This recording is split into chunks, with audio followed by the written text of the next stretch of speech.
They called her a gold digger. They mocked her worn-out shoes and laughed when she arrived at the Superior Court of Manhattan in a yellow cab, while her husband pulled up in a custom Ferrari. Richard Sterling thought he had already won. He believed that by freezing her bank accounts and stripping Elara of every penny, he would leave her broken and begging on the street. But Richard made a fatal calculation.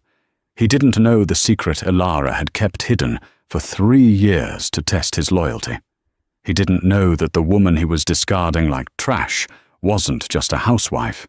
She was the invisible hand that owned his entire world. When the judge read the final document, the silence in the courtroom was deafening. You won't believe how this ends. The rain in Seattle was relentless, hammering against the floor-to-ceiling windows of the Sterling penthouse like bullets. Inside, the atmosphere was even colder than the storm raging outside.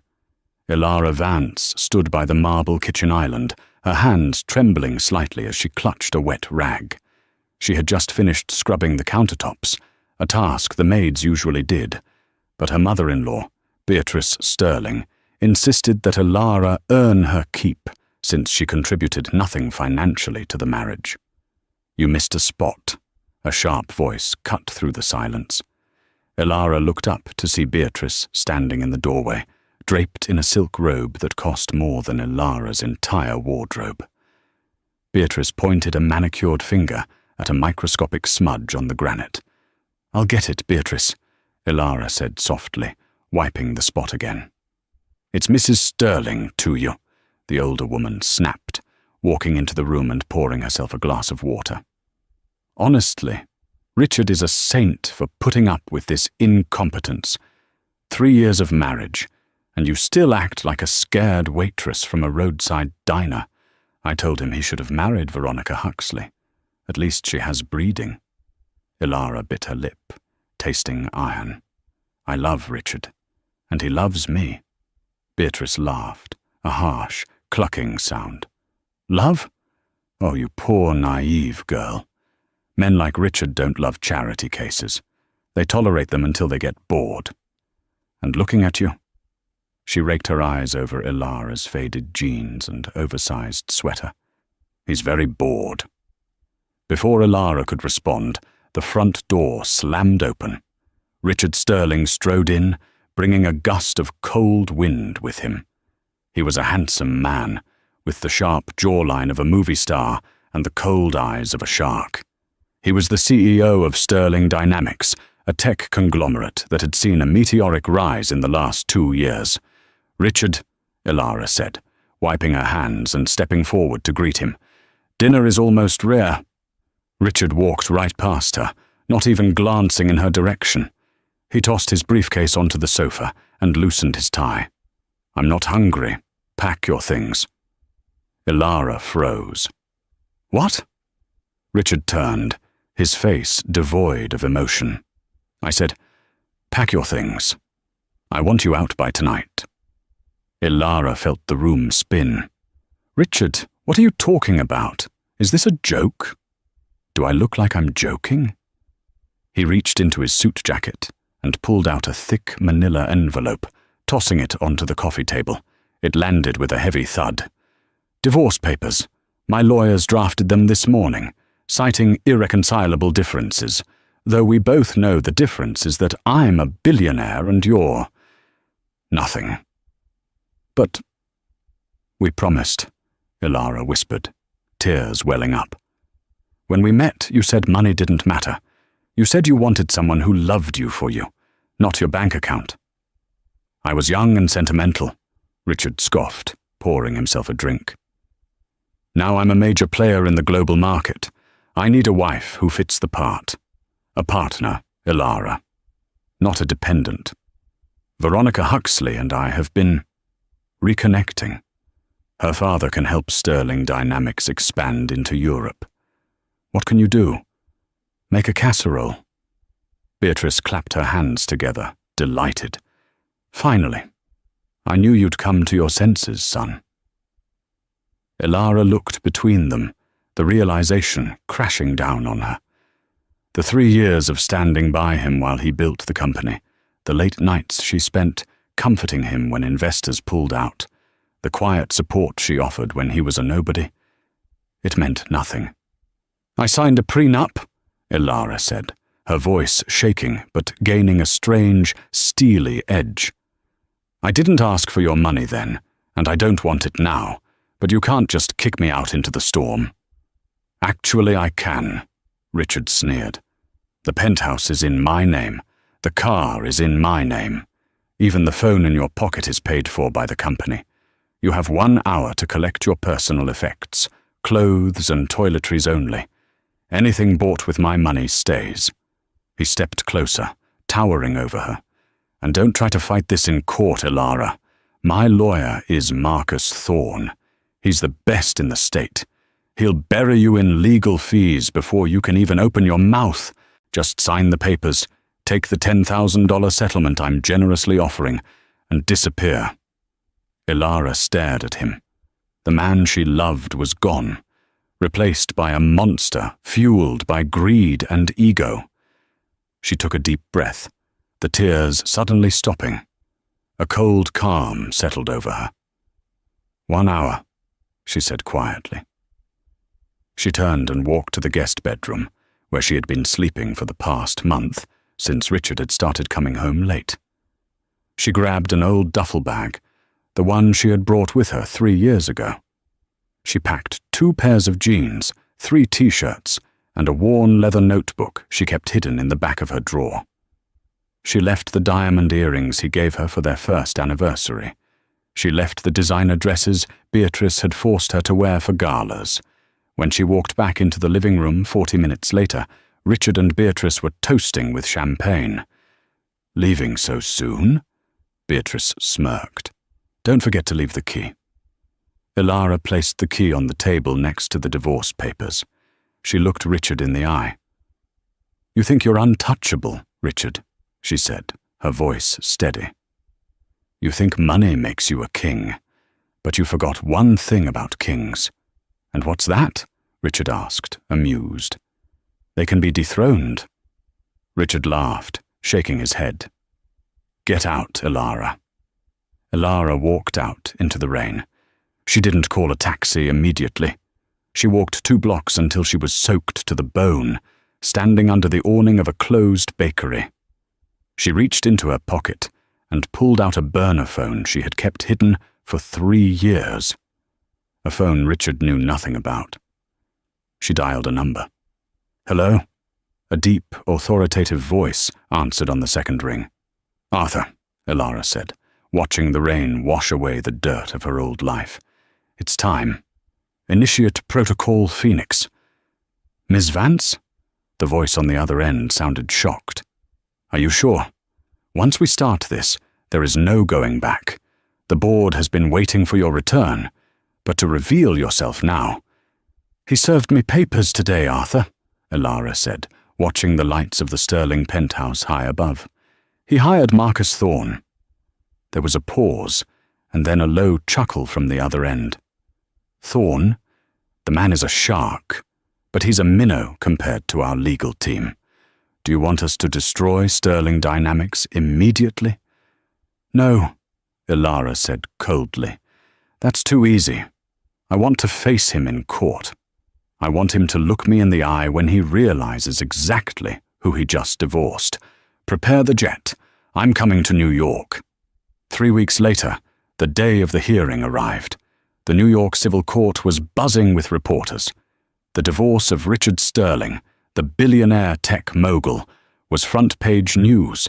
The narrative Richard's PR team had spun was brutal.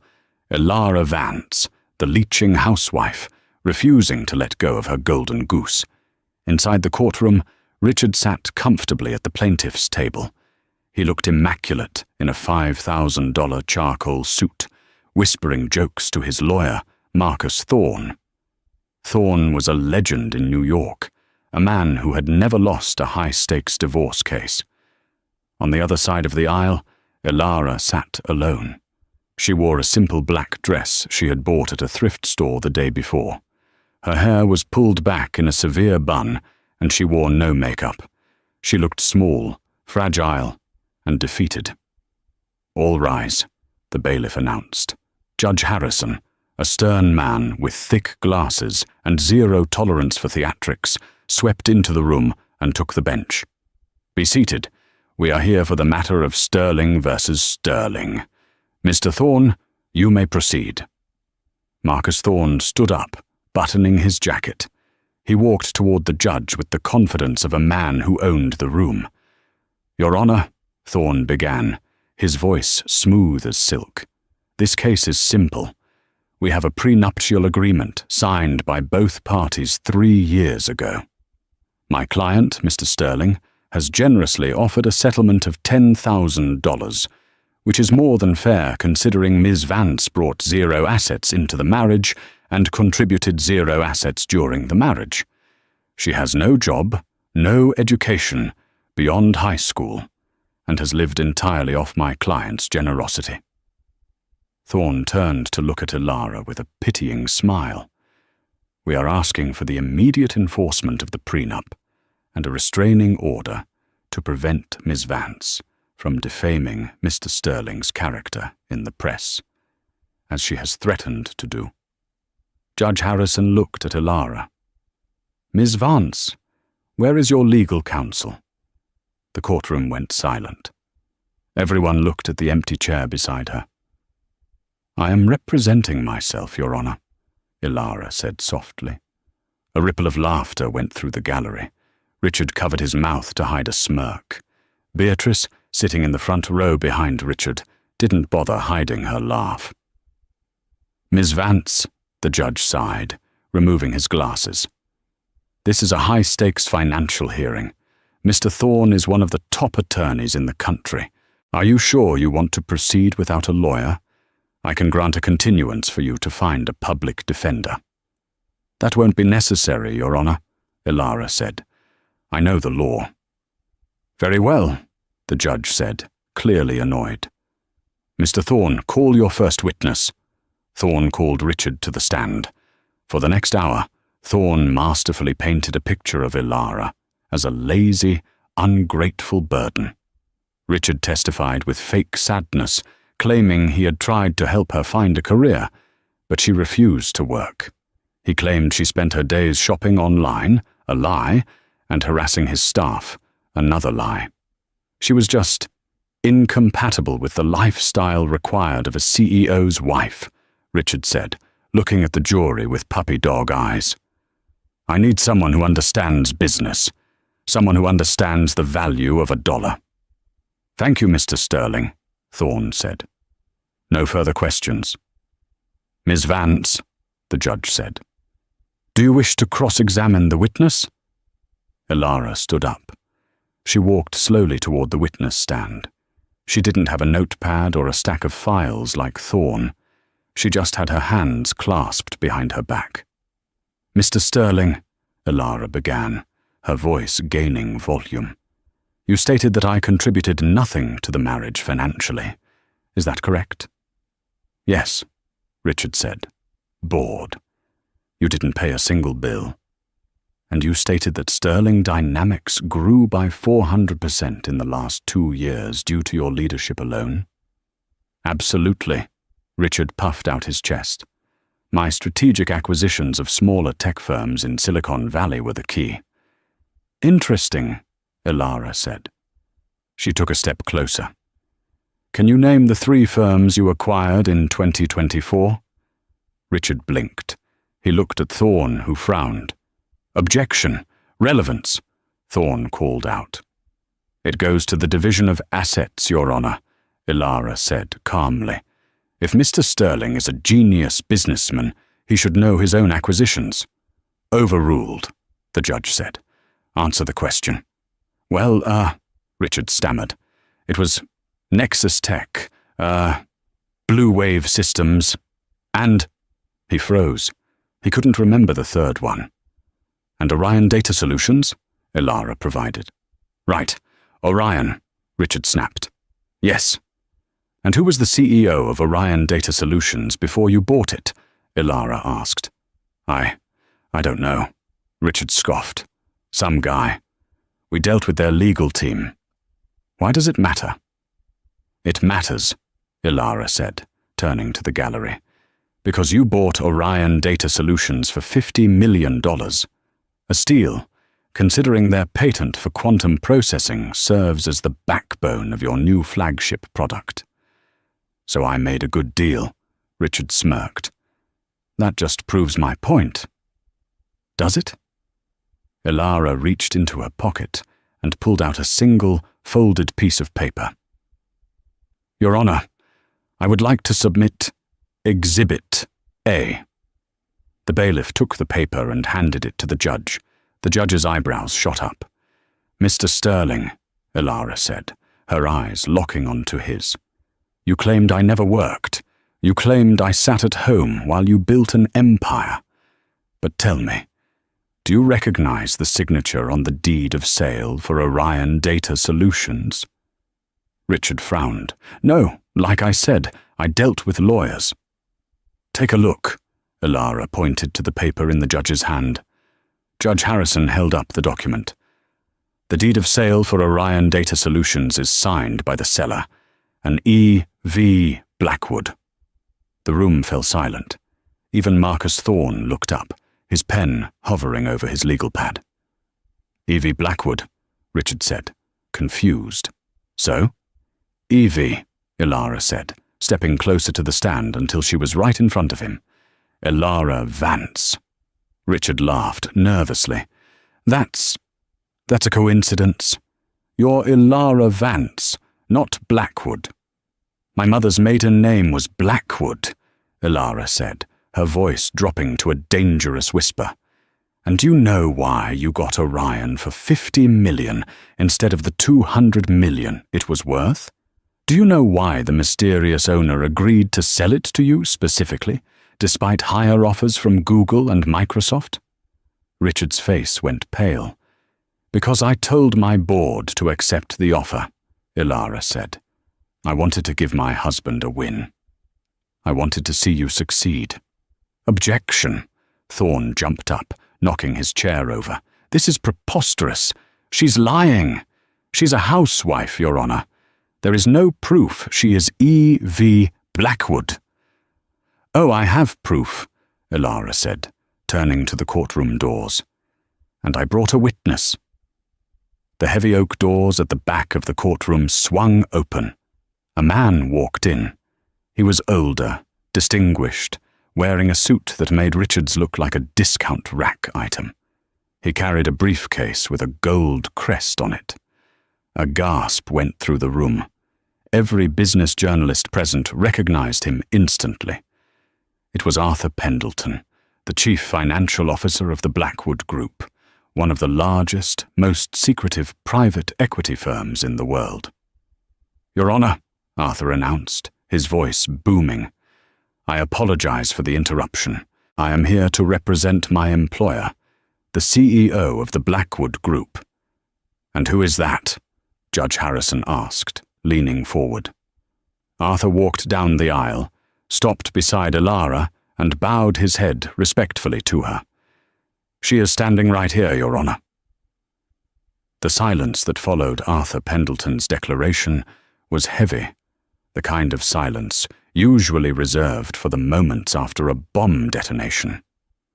Richard Sterling stood frozen in the witness box, his mouth slightly ajar, looking between his discarded wife and the distinguished man standing beside her.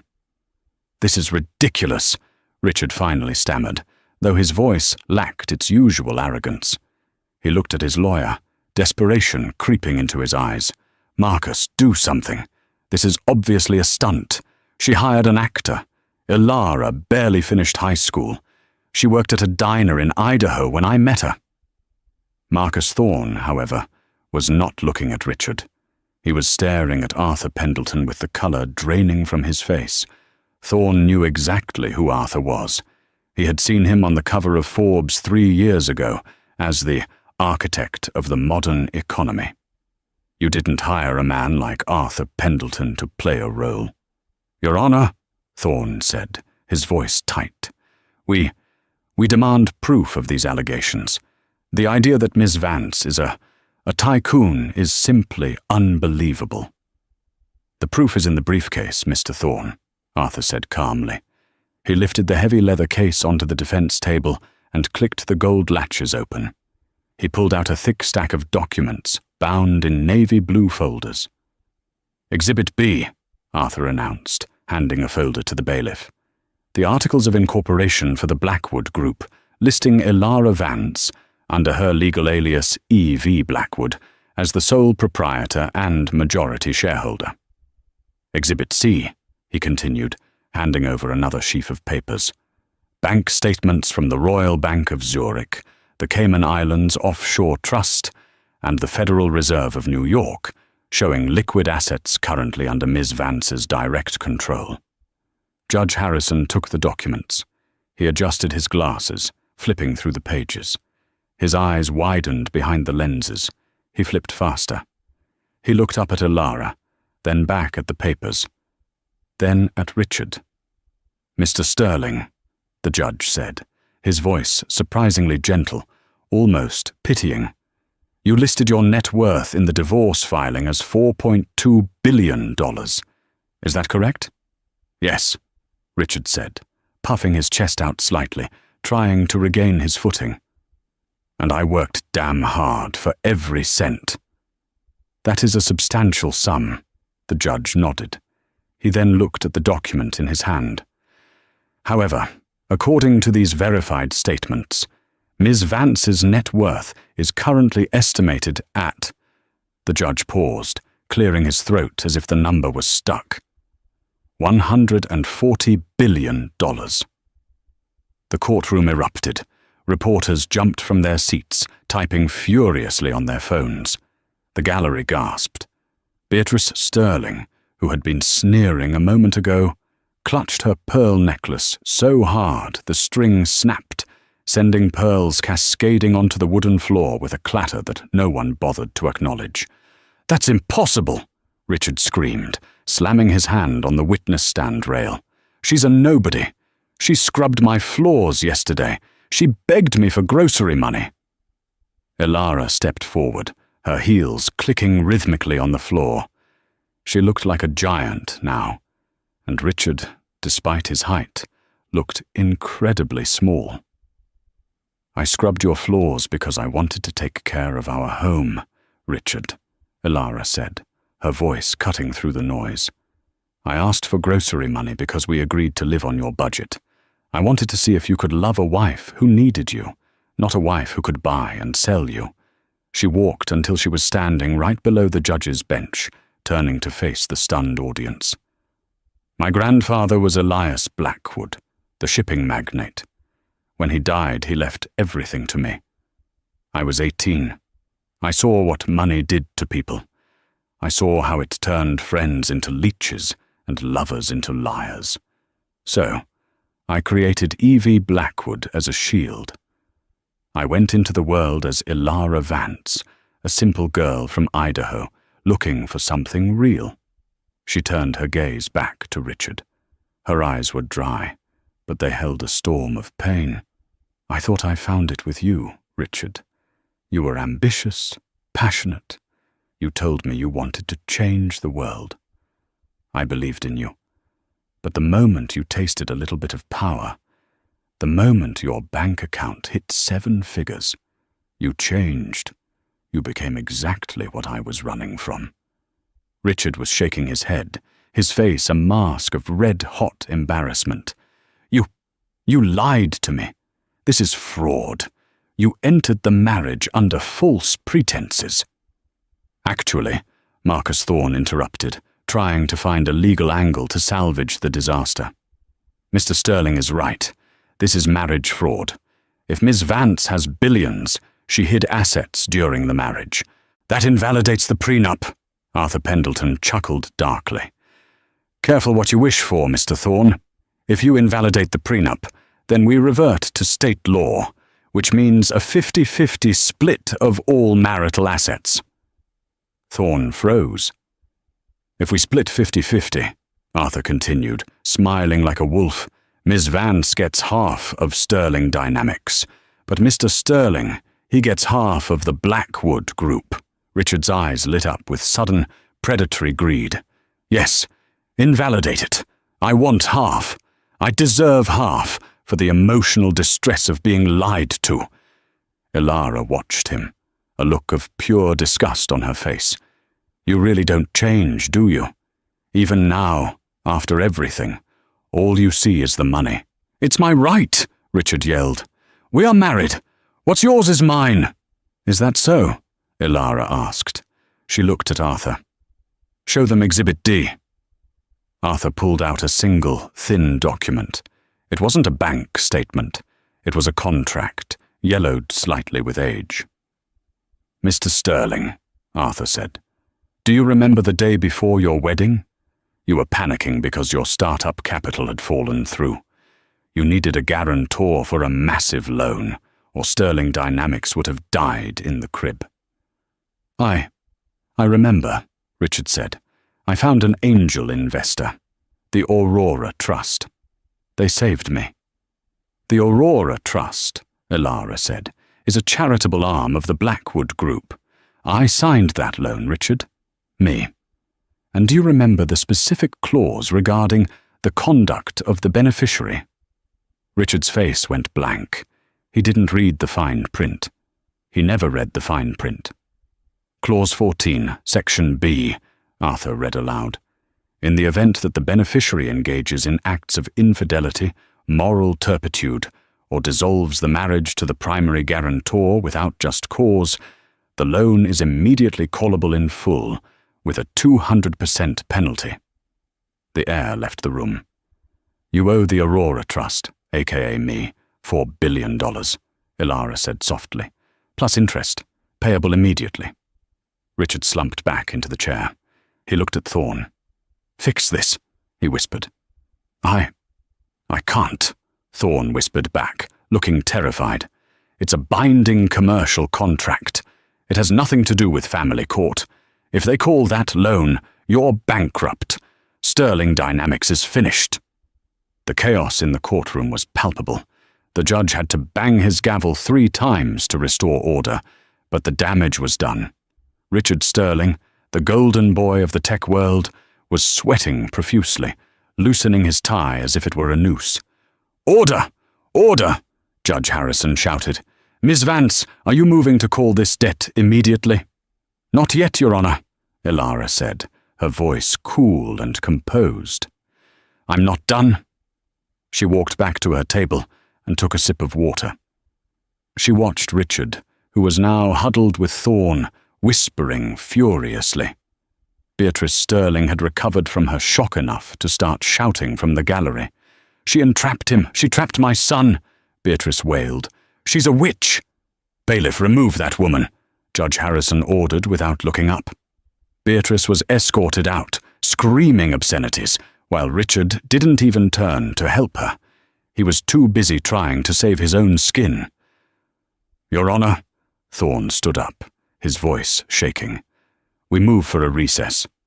My client needs time to review these new documents." "Denied," Judge Harrison said sharply. "You were the one rushing this divorce, Mr. Thorne. You wanted her out of the house by tonight. We will finish this today." "Speaking of the house," Elara said, "I believe Mr. Sterling mentioned earlier that the penthouse was in his name, and therefore I had no right to it." "It is," Richard snapped, seeing a small victory. "I bought the penthouse at the Millennium Tower with my own earnings 2 years ago. The deed is in my name, Richard Sterling. You can't touch it. It's not part of the loan collateral." "That is true," Elara conceded. "You do own the apartment, Unit 50B, a lovely space." She signaled to Arthur again. "Exhibit E," Arthur announced. "Oh God, what now?" Richard groaned. Arthur handed a map to the judge. It was a blueprint of the Millennium Tower and the land surrounding it. "Mr. Sterling," Elara said, "do you know how skyscrapers are built in New York? The developer buys the land, but sometimes they lease the air rights, or the ground lease." "So?" Richard asked. "The Millennium Tower," Elara explained, sits on a plot of land located at 450 Park Avenue. That land has been owned by the Blackwood family since 1920. The developers of the tower pay a monthly ground rent to the landowner. Richard stared at her. "I own the ground your penthouse floats above, Richard," Ilara said. "And I reviewed the ground lease agreement this morning. It seems the developer included a standard clause. The landowner reserves the right to deny residency to any individual deemed a security risk or a moral liability." She smiled, a cold, sharp smile. "I am officially declaring you a moral liability. I have already contacted the building management. Your key fob has been deactivated. The elevators will not stop at your floor. You own the apartment, Richard, but you are trespassing if you try to enter the building." "You can't do that!" Richard shrieked. "That's illegal eviction." "It's contract law," Arthur corrected him. "You signed the HOA agreement which references the ground lease.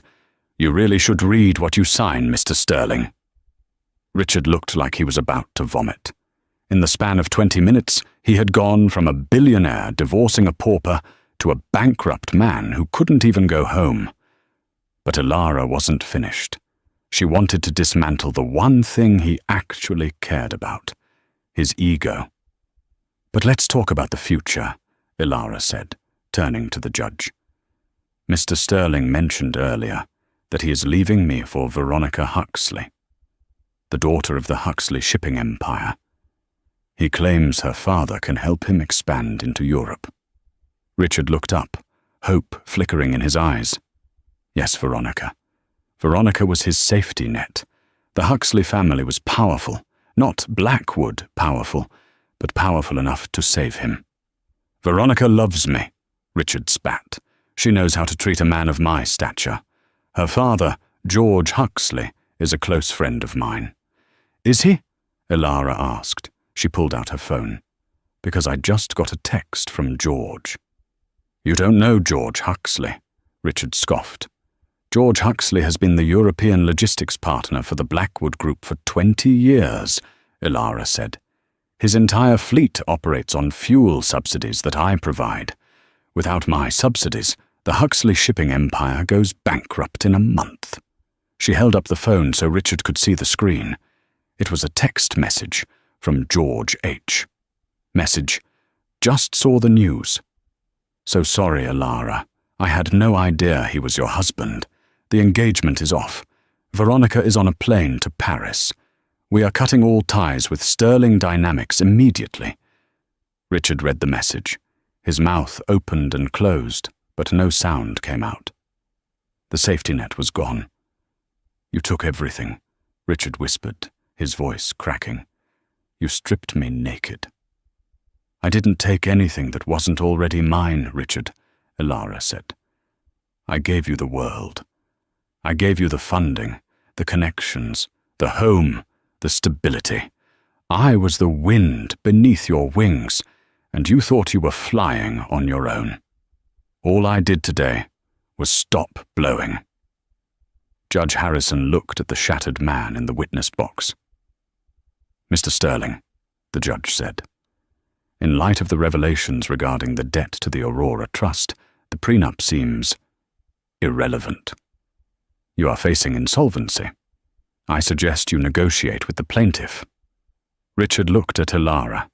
The arrogance was completely gone, replaced by the terrified look of a child lost in the dark. He fell to his knees in the middle of the courtroom.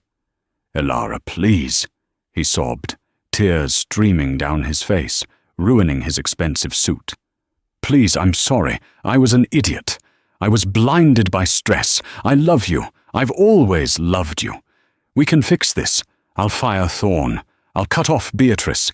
Just don't ruin me. Don't take the company. It's my life." Ilara looked down at him.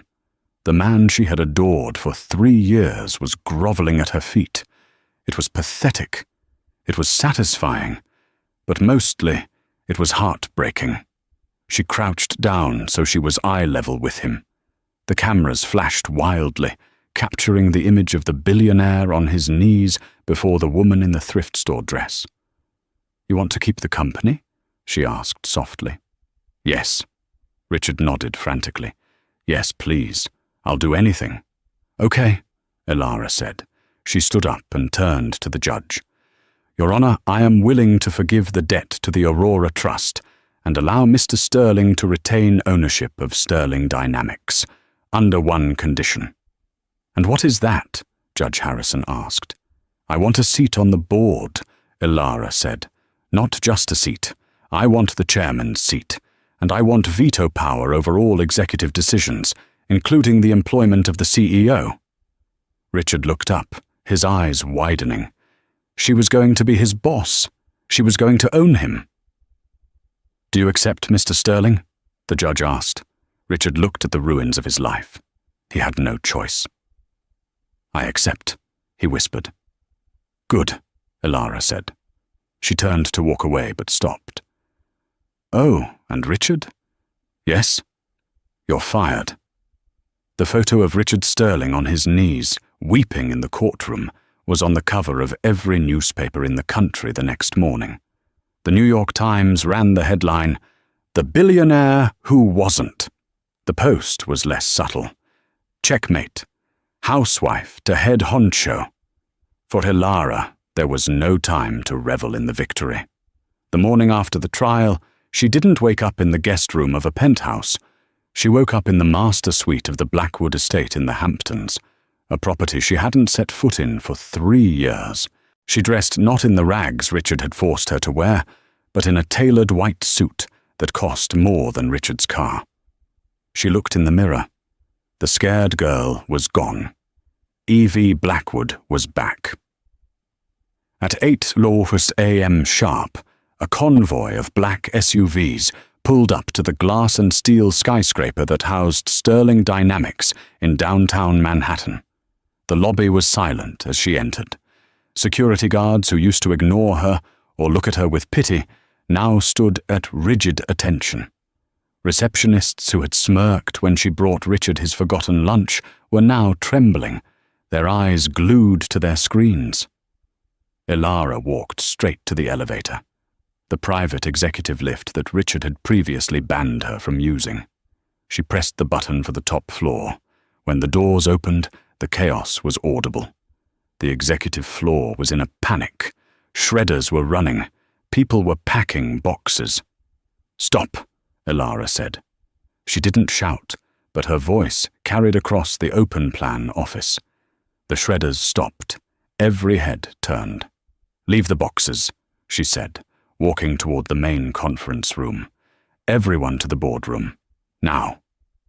5 minutes later, the board of directors was seated. These were men and women who had enabled Richard. They had laughed at his jokes, ignored his cruelty, and profited from his arrogance. Now they looked like school children called to the principal's office. At the head of the table, where Richard used to sit with his feet up, Elara stood. She didn't sit. "As of 9 a.m. this morning," Elara began, "I have acquired an additional 15% of the outstanding shares of Sterling Dynamics on the open market.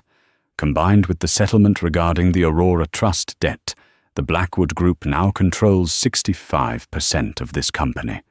She threw a file onto the table. "I have spent the last night reviewing the books.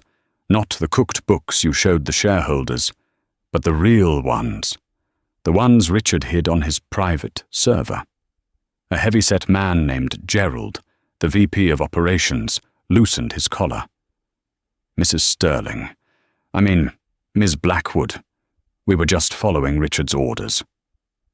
"Is that so, Gerald?" Elara asked. "Did Richard order you to funnel $3 million of company funds into a shell company in Panama called Blue Sky Consulting? Or was that your idea?" Gerald turned a sickly shade of green. "You're fired," Elara said.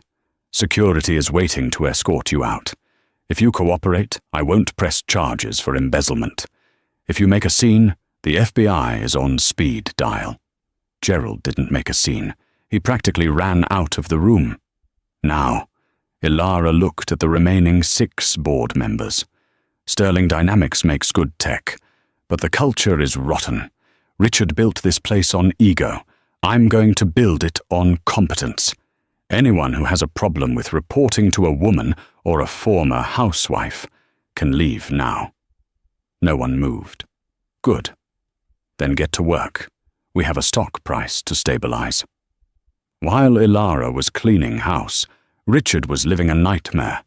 He was currently sitting on a lumpy mattress in a Motel 6 in New Jersey. His credit cards were frozen. His bank accounts had been drained to pay the legal fees and the immediate penalties Ilara had enforced before forgiving the rest of the debt. He had exactly $400 in cash in his pocket. His phone buzzed. It was Beatrice. "Richard!" his mother shrieked. "They came for the house. The bank took the house. They said you leveraged it for a business loan 3 months ago. Where am I supposed to go?" "I don't know, Mother," Richard said, his voice hollow. "I don't have a home either." "You useless boy!" Beatrice screamed. "You had a billionaire wife, and you threw her away. You ruined us. Don't call me until you fix this." She hung up. Richard stared at the peeling wallpaper. He felt a rage building in his chest. It wasn't the sorrow of loss anymore. It was the hot, burning fire of humiliation. Ilara hadn't just beaten him. She had erased him. She was sitting in his chair. She was running his company. He stood up and paced the small, smelly room. He was Richard Sterling. He was a genius. He wrote the source code for the Sterling interface. He knew the system better than anyone. "She thinks she can fire me?" Richard muttered, a dark smile forming on his cracked lips. "She thinks she can lock me out?" He reached into his duffel bag and pulled out an old laptop, a backup device he kept for emergencies. It wasn't connected to the company network, but it didn't need to be. Years ago, when he first built the core architecture of the company's software, Richard had installed a dead man's switch. It was a backdoor code named Chimera. It was designed as a fail-safe. If anyone ever tried to steal the company from him, he could trigger it to corrupt the data centers. He hadn't told anyone, not even his lead engineers. He booted up the laptop. He connected to the motel's spotty Wi-Fi. He began to type. He couldn't access the main servers anymore. Ilara had revoked his credentials. But Chimera didn't need admin access. It just needed a ping, a signal to wake up the dormant virus sleeping deep within the code. "You want the company, Ilara?" Richard whispered, his fingers flying across the keys. "You can have it, or what's left of it." He hit enter. On the screen, a small command prompt flashed green. "Chimera Protocol. Armed. T-minus 24 hours. The next day was meant to be Ilara's coronation." Sterling Dynamics was hosting its annual Future Tech Showcase in New York City. It was the biggest event of the year, where the company revealed its new products to investors and the press. Usually, Richard would be on stage, dazzling the crowd. Today, it would be Ilara. The grand ballroom of the Plaza Hotel was packed. Thousands of people were in attendance, and millions were watching the live stream. The curiosity was at an all-time high. Everyone wanted to see the billionaire housewife. Backstage, Arthur Pendleton adjusted Ilara's microphone. "Are you ready?" he asked. "The stock is up 8% just on the rumor that you're speaking. You have the market's ear." "I'm ready, Arthur," Ilara said, taking a deep breath. "I know this company. I know the product. I listened to Richard practice his speeches for 3 years. I know what he promised them, and I know what we can actually deliver." "You'll do great," Arthur said. "Just be yourself. The real you." Ilara walked out onto the stage. The applause was polite, but hesitant. They were testing her. "Ladies and gentlemen," Ilara began, her voice steady and commanding. "For years you knew me as a shadow. Today I stand before you as the light." She moved through the presentation flawlessly. She spoke about the new quantum interface with a depth of technical knowledge that shocked the engineers in the front row. She wasn't reading a script. She understood the tech. She had spent those lonely nights in the penthouse reading Richard's manuals, trying to be close to him by understanding his work. The crowd was warming up. The stock ticker on the side screen was climbing, and then it happened. Behind her, the massive LED screen displaying the new software interface flickered. Ilara paused. "It seems we have a minor technical glitch," she joked lightly. But it wasn't a glitch. The screen turned a violent shade of red. A skull and crossbones made of binary code appeared. Then the audio system screeched. Over the speakers, a robotic voice, digitally altered but undeniably mocking, began to speak. "Welcome to the new Sterling Dynamics, controlled by a fraud, owned by a liar." The crowd gasped. The live stream comments exploded. Ilara turned to the screen. "Cut the feed," she ordered into her headset. "Cut the video." "We can't," the technician screamed in her ear. "We're locked out. The system is overriding us." On the screen, sensitive data began to scroll rapidly. User emails, passwords, private chat logs of high-profile clients. It was a massive data breach, happening live in front of the world. The robotic voice continued. "The Blackwood Group thinks money can buy genius, but genius cannot be bought. The system is corrupt. The core is rotting. Sterling Dynamics is finished." The stock ticker on the side of the stage, which had been green moments ago, turned red. It began to freefall. Down 5%, down 10%, down 20%. Panic broke out in the ballroom. Investors were shouting into their phones, screaming to sell. Reporters were rushing the stage. Ilara stood frozen in the center of the storm. She knew this signature. She knew this level of vindictiveness. Richard. She locked eyes with Arthur in the wings. He was already on the phone with the cybersecurity team. He shook his head grimly. They couldn't stop it. Ilara grabbed the microphone, overriding the screeching feedback. "Everyone, please remain calm," she shouted. "This is a targeted attack. We are shutting down the servers manually." She ran off the stage, her heart pounding in her throat. Back in the control room, the tech team was in a frenzy. "It's a worm," the lead engineer yelled. "It's eating the database. It's deleting everything. Client records, patent blueprints, the source code for the new interface. If we don't stop it in 10 minutes, Sterling Dynamics will effectively be an empty shell." "Who is doing this?" Arthur demanded. "The IP is masked," the engineer said. "But the code, it's ancient. It's part of the original kernel. It's Richard's signature." Ilara stared at the monitors. The red skull was laughing at her. "He's trying to kill the company," she whispered. "If he can't have it, no one can." "We have to pull the plug," the engineer said. "Hard reset. We'll lose data, but we might save the infrastructure." "Do it," Ilara ordered. The room went dark as the main power was cut. The hum of the servers died. The attack stopped, but the damage was done. Ilara stood in the dark, the silence ringing in her ears. Her phone buzzed. It was a text from an unknown number. "How does it feel to be the queen of a graveyard? Ah." Ilara gripped the phone until her knuckles turned white. Tears of frustration pricked her eyes, but she refused to let them fall. Richard wanted her to break. He wanted her to crawl back to him or quit. She turned to Arthur. The glow of the emergency lights cast long shadows on her face. "He thinks he won," Ilara said, her voice low and dangerous. "He destroyed the product launch, Ilara," Arthur said gently. "The stock is tanking. The board will be calling for your head.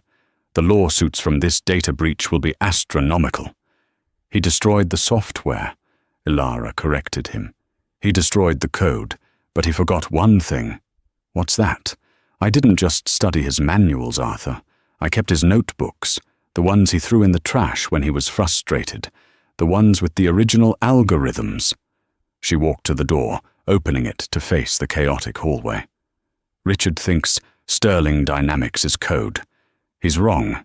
Sterling Dynamics is the people he treated like dirt. And I have something he doesn't. What? I have the money to fix it, and I have the will to bury him. Ilara looked at her reflection in the darkened glass of the server room. Find him, Arthur, she commanded. Use every resource the Blackwood Group has. Private investigators, forensic accountants, digital tracers. Find out where he is hiding. I don't want to sue him anymore. What do you want to do? He committed corporate sabotage. He committed a federal cybercrime. I want him in handcuffs. 48 hours after the future tech disaster, Richard Sterling sat in the corner booth of a dingy diner near Newark Liberty International Airport. He wore a baseball cap pulled low and sunglasses, despite the overcast sky. He was nervous, but exhilarated. The news was reporting that Sterling Dynamics stock had plummeted 40%. The board was in chaos. Ilara was being skewered by analysts who claimed she had lost control of the company. In Richard's mind, he had won. He had proven that without him, the empire crumbled. He checked his watch. His flight to the Cayman Islands, booked under a fake name, left in 2 hours. He had managed to scrape together enough hidden cash to start over. He would go off the grid, wait for Ilara to fail completely, and maybe, just maybe, buy the company back for pennies on the dollar in a year or 2.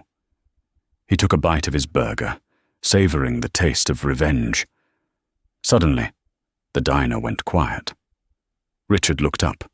2 uniformed police officers had walked in. Behind them were 4 men in suits wearing FBI windbreakers. Richard's heart hammered against his ribs. Stay calm, he told himself. They don't know who you are. You're just a guy in a hat. The lead FBI agent scanned the room. His eyes locked instantly on the corner booth. Richard froze. He slowly slid his hand toward his pocket, where he had a burner phone. "Richard Sterling!"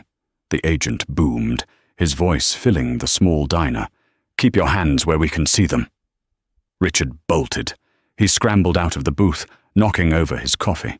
He sprinted toward the kitchen door, shoving a waitress aside. "Suspect is fleeing!"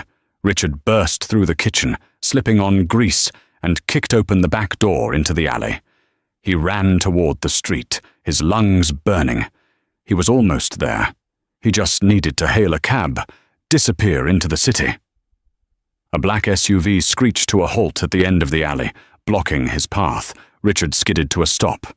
He turned to run the other way, but the FBI agents were already behind him, guns drawn. "Get on the ground, now!" Defeated, Richard dropped to his knees. The cold pavement scraped his skin. He felt the heavy metal cuffs click around his wrists. As they hauled him up, the back door of the black SUV opened. Richard looked up, expecting to see a lawyer or a cop. Instead, Ilara stepped out. She was dressed in a trench coat, holding an umbrella against the light drizzle.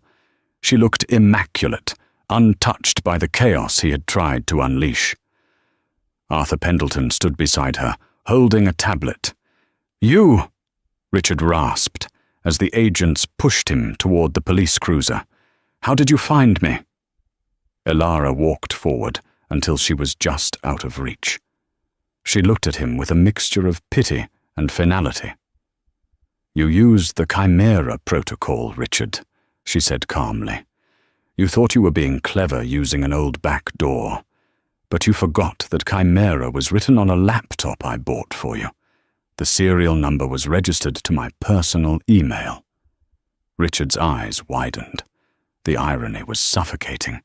The very first gift she had ever given him, when they were poor and in love, was the key to his destruction. "You can't prove it was me!" Richard shouted, struggling against the agents. "I'll deny everything. It was a hacker." "We have the logs, Richard. Arthur interjected. "We have the IP address from the motel. We have the surveillance footage of you buying the burner laptop. And thanks to the Patriot Act and the severity of the cyber attack on a public company, the feds were very eager to help." "You're going to prison, Richard," Ilara said. "Corporate sabotage, wire fraud, intentional destruction of shareholder value. You're looking at 20 years, minimum." Richard's face crumpled. The reality of his future, a concrete cell, stripped of all luxury and power, crashed down on him. "Ilara, wait," he pleaded, the fight leaving his body. "Don't let them take me. I'm your husband. I built that company. You can't do this." "I'm not doing this, Richard," Ilara said, turning her back on him. "You did this. You chose money over loyalty. You chose ego over love. And now you're choosing a cell over freedom. Ilara, I love you. I'm sorry." His screams faded as the police car door slammed shut. Ilara watched as the lights and sirens faded into the distance. She didn't feel triumph. She just felt a quiet, heavy relief. The storm was finally over. "Are you okay, Miss Blackwood?" Arthur asked softly. Ilara took a deep breath of the cool air. She adjusted her coat. "I am now," she said. "Let's go. We have a company to rebuild." 6 months later. Sterling Dynamics was no longer called Sterling Dynamics. The sign on the building now read Vance Blackwood Technologies. Inside the main auditorium, the atmosphere was electric. The stock had not only recovered, it had doubled.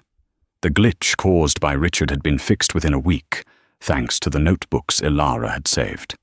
In fact, the rebuild had allowed the team to make the system faster and more secure than Richard ever could. Ilara stood on the stage. She wasn't just the billionaire housewife anymore. She was the chairwoman.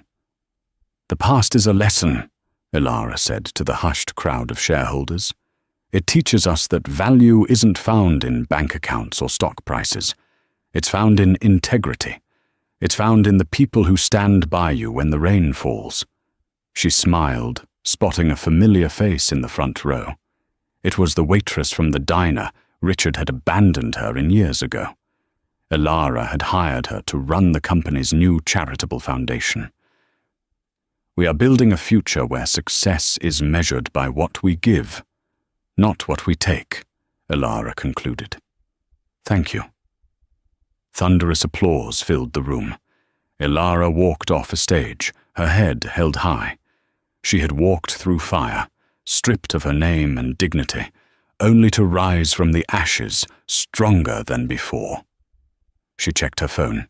A notification popped up from the Department of Corrections. "Inmate transfer.